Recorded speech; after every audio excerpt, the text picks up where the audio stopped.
Hi, ఇవాళ మనం చూసేది బాబా హర్భజన్ సింగ్ మందిర్. ఈయన యాక్చువల్గా మన ఇండియన్ ఆర్మీలో ఒక సోల్జర్, పంజాబ్ రెజిమెంట్లో చేసేవారు. యాక్చువల్గా 22 years ఆఫ్ ఏజ్లోనే ఈయన ఎక్స్పైర్ అవ్వడం జరిగింది.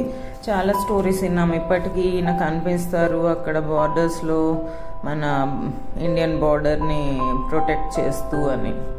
ఈయన మందిర్ యాక్చువల్లీ ఈస్ట్ సిక్కింలో ఉంది. ది బ్లాక్ క్యాట్ రెజిమెంట్ వాళ్ళు మెయింటైన్ చేస్తున్నారు.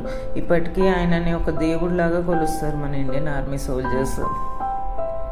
సెయింట్ బాబా అంటారంట. యాక్చువల్గా చాలా పెద్ద లైన్ ఉంది. మేము వెళ్ళినప్పుడు వెదర్ చాలా బాగుంది. వెళ్ళిన రోజు చూసారా, ఇది ఆయన యాక్చువల్లీ ఉన్న టెంపుల్.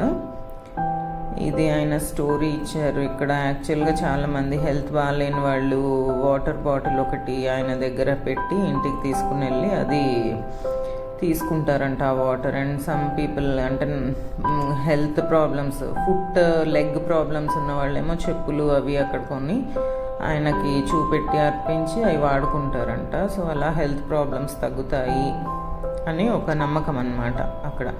మన ఆర్మీ వాళ్ళు అయితే ఆయనని ఒక దేవుడిలాగా మార్నింగ్ బ్రేక్ఫాస్ట్, లంచ్ అన్నీ ఒక దేవుడికి పెట్టినట్టే పెడుతున్నారు. మేము వెళ్ళినప్పుడు ఒక కొత్త రెజిమెంట్ వాళ్ళు వచ్చి ఆయనకు సెల్యూట్ చేసి వెళ్ళడం కూడా చూసాం.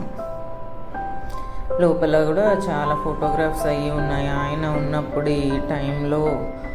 ప్లస్ యాక్చువల్లీ ఆయన డెత్ నాతులా పాస్ దగ్గర అయిందంట. ఒక మ్యూల్ మీద నుంచి ఆయన పడిపోయి, సో ఆ ఫొటోస్ అన్నీ అక్కడ చూసాం మేము. ఇదిగో చూడండి. సో ఆయన బ్రదర్స్ వాళ్ళు కూడా ఫ్యామిలీ ఉన్నారంట ఇప్పటికీ. సో మన ఆర్మీ వాళ్ళు ఇప్పటికి కూడా ఫ్యామిలీకి కనెక్షన్లోనే ఉన్నారంట ఆయన మదర్తో వాళ్ళతో.